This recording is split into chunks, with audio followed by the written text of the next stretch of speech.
Estamos com o secretário de Segurança Pública, vice-governador José Eliton, e vamos falar agora um pouco sobre sucessão estadual. O tema esteve presente na campanha e agora ganha mais fôlego, deve ganhar mais fôlego com o fim da eleição. É natural isso e a gente pergunta para o senhor, secretário, vice-governador, o senhor é tido como um pré-candidato natural.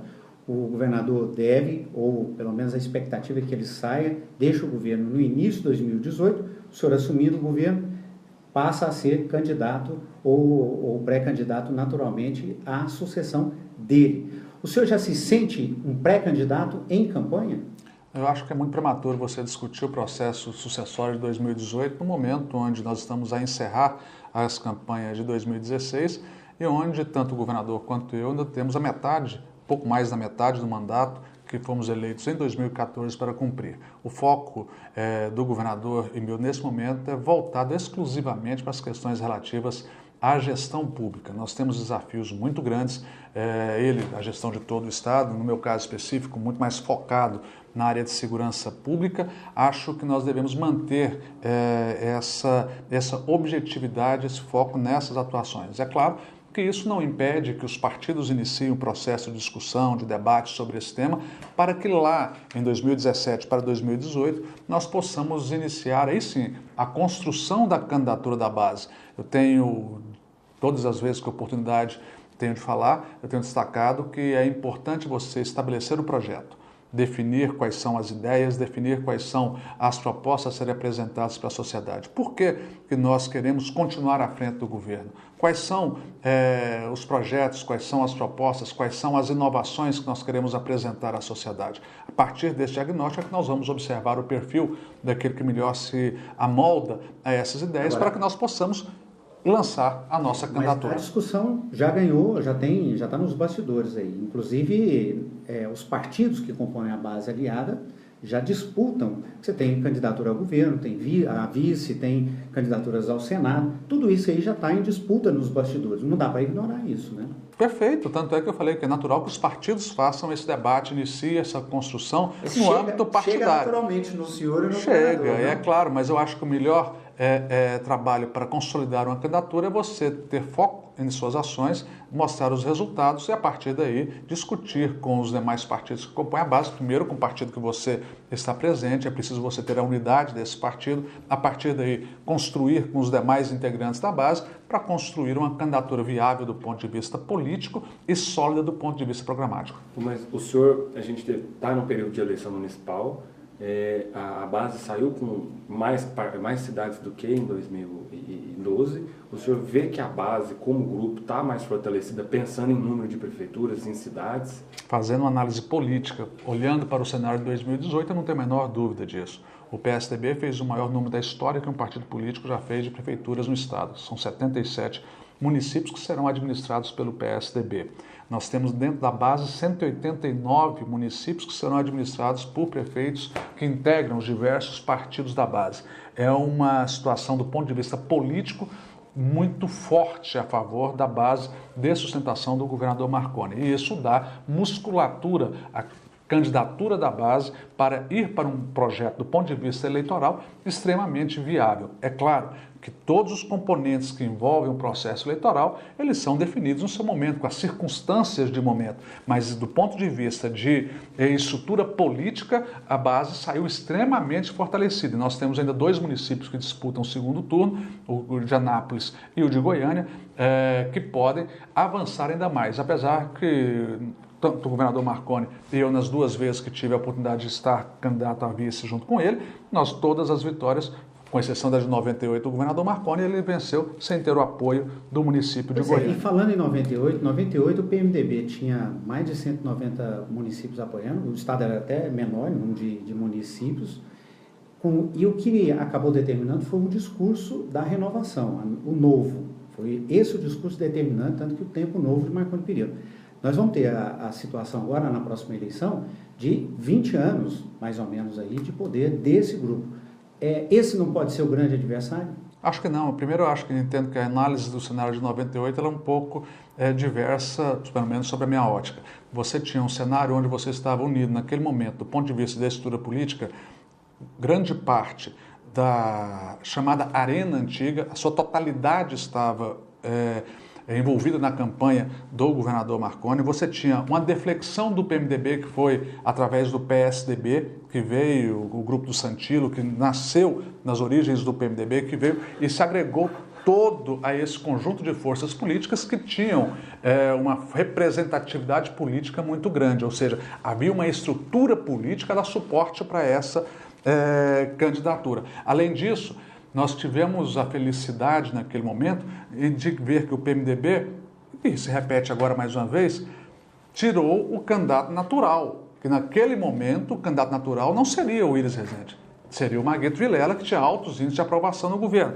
Naquele momento ele não foi candidato, o Iris Rezende veio e com isso criou um ambiente também deteriorado no âmbito do partido, da situação naquela época. Esses elementos como um todo, além da capacidade de diálogo do governador Marconi, da sua capacidade de comunicação, foram decisivos para aquela formatação daquela vitória naquele momento. Hoje nós temos um cenário diferente daquele momento. Nós temos um momento onde nós temos um desafio de vencer a continuidade do governo que iniciou em 99, quando foi a posse do governador Marconi, que teve um período que foi o período do governo Alcides Rodrigues, que não se identificou com o governador, mas foi eleito pelo governador. Então a opinião pública coloca também este governo na conta do governo do Tempo Novo, e nós temos o grande desafio é mostrar à sociedade quais são os avanços que nós podemos ofertar dentro do conjunto de programas que desenvolveremos. Do ponto de vista político partidário, nós temos uma estrutura muito sólida.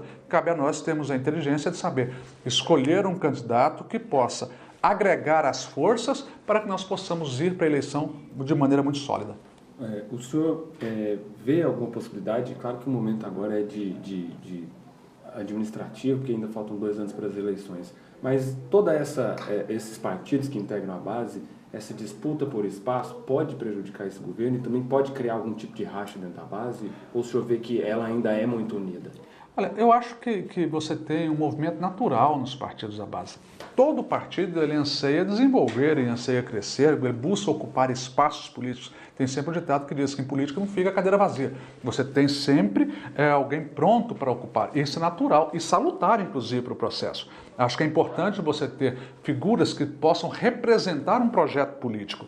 Agora, nós sabemos que você tem dificuldades em gerir uma base tão ampla como a do governador Marconi. Na última eleição nós tivemos 17 partidos que integraram a coligação vitoriosa. Você sabe que nesse meio de caminho você pode ter uma ou outra deflexão. Agora, nós vamos trabalhar com muita força no sentido de manter a base unida para o processo eleitoral de 2018. Sabendo que na dinâmica eleitoral você pode, eventualmente, perder alguns partidos e ter outros partidos que estão agregando a esse projeto. Então, nós trabalhamos com todas as hipóteses possíveis. O que eu posso ter afiançar com segurança é que a base terá uma candidatura extremamente sólida do ponto de vista político e do ponto de vista programático. Eu acho que esse candidato fatalmente estará no segundo turno. Vencer ou não a eleição vai depender da dinâmica do momento. Agora, vice-governador, o governador Marconi Perillo acenou na campanha em Goiânia até por uma aproximação com o PMDB, com o apoio a Iris Rezende. No país, a gente vê uma reconfiguração de forças. Pode haver uma conversa entre PSDB e PMDB em Goiás? Olha, todos aqueles que militam na política, se não tiverem a predisposição de abrir o diálogo e conversar, me parece que acabarão por ficar isolados. Eu vejo um número significativo de políticos que sempre mantiveram uma posição de radicalismo, de intransigência, que acabam por ficar sempre relegados a uma situação de isolamento político partidário. Eu acho que em política você tem que ter a capacidade de dialogar. A cada dia que passa eu me convenço que está chegando o fim da era dos ataques. O senhor vê o PMDB como um possível aliado ou como um adversário definido? Não, eu vejo o PMDB, como todos os outros partidos, um partido que hoje está na oposição, mas se tivermos oportunidade de dialogar, eu não vejo por que não dialogar, não construir. Foi assim, inclusive, agora, quando o governador Marconi teve a disposição de dialogar e discutir com o PMDB, ele teve isso com maneira tranquila, fez inclusive um gesto de estadista, buscando construir uma unidade política em Goiás em torno de um objetivo maior, que era o município de Goiânia. Infelizmente, algumas vozes se postaram muito radicalmente contra isso. Isso não é ruim Isso, para o meu ver, é salutar. Você ter a capacidade de diálogo. Não significa que você vai consensuar todas as vezes. Tanto é que nós mantivemos as posições nossas, o PMDB manteve a sua posição, hoje nós temos o nosso candidato, o PMDB tem o seu candidato. O que eu acho é que você tem que ter uma plataforma política mais alavancada em ideias do que em ataques. Nesse segundo turno também foi muito grande a discussão a respeito, você falou de ataques e contra-ataques, o governador Marconi Perillo esteve no centro da discussão em Goiânia. Ele, pelo PMDB, considerado como um cabo eleitoral não muito bom para Vanderlan. E Vanderlan acabou não absorvendo isso daí. Marconi Perillo é um bom cabo eleitoral. Ele, depois de todos esses anos no governo, ainda é o grande cabo eleitoral aqui no estado? Eu não tenho a menor dúvida. Em sendo candidato a governador, eu quero ter o apoio do governador Marconi, quero demonstrar tudo que foi feito no estado de Goiás, os avanços que o Goiás obtiveram, e tenho certeza que ele é hoje o maior cabo eleitoral do estado de Goiás. Agora, a discussão e o tema colocado na plataforma política da eleição municipal em Goiânia tem muito mais a ver com 2018 do que com a eleição. Quando o PMDB opta para ir questionar o governo, na verdade ele está fazendo a pré-campanha para a eleição de 2018. Aí fica sempre aquela dúvida. O candidato do PMDB é candidato a prefeito ou candidato a governador do estado? Ele quer discutir os temas relacionados ao município ou ao estado de Goiás? Ele vai mais uma vez... Não é aproveitando em tese, fragilidade do adversário? Ele está discutindo com o governador ou está discutindo os problemas de Goiânia? Ele está querendo discutir os problemas do senador Canedo, de Trindade, de Goianira, de Novo Gama, de Lusiânia ou de Rio Verde? Ou quer discutir os problemas de Goiânia? Ele quer resolver os problemas de Goiânia, ele será eleito para resolver os problemas de Goiânia. É claro que na dialética política, eventualmente, alguns momentos que você pode ter, você tem que utilizar os instrumentos que aqueles que estão no marketing entendem que sejam positivos. Agora, se eles entendem isso, é uma avaliação positiva. Isso não parte da avaliação exatamente dos índices do governador dentro de Goiânia, que não repetem o índice positivo que ele tem de avaliação no estado, ou seja, em Goiânia ele tem uma avaliação bem menor. Não está aí um ponto negativo, inclusive o senhor como possível candidato para poder trabalhar? Eu faço uma avaliação diferente. Vamos pegar a candidatura do Vanderlan como elemento que comprova e, de certa forma, desconstrói essa tese. Quando o Vanderlan oficializou o candidato com apoio do governo, ele tinha 11%, disputava o segundo lugar com a Adriana Corsi.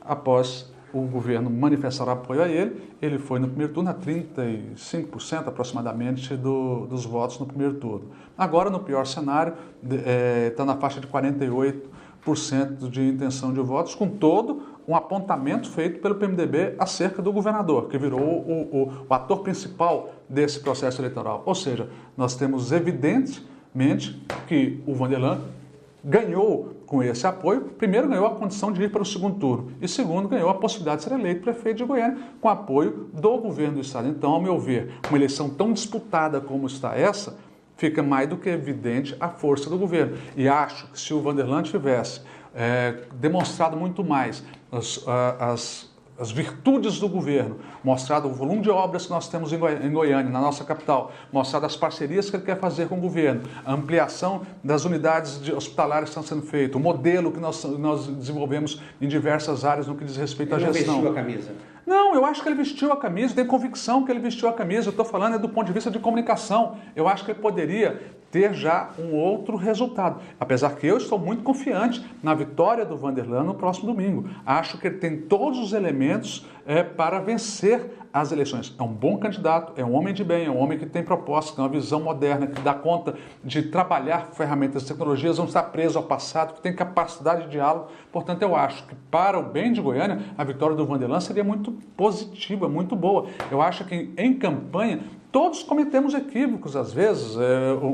Um elemento que você deixou de colocar no programa ou que você colocou a mais no programa tem sempre reflexo do ponto de vista de resultado.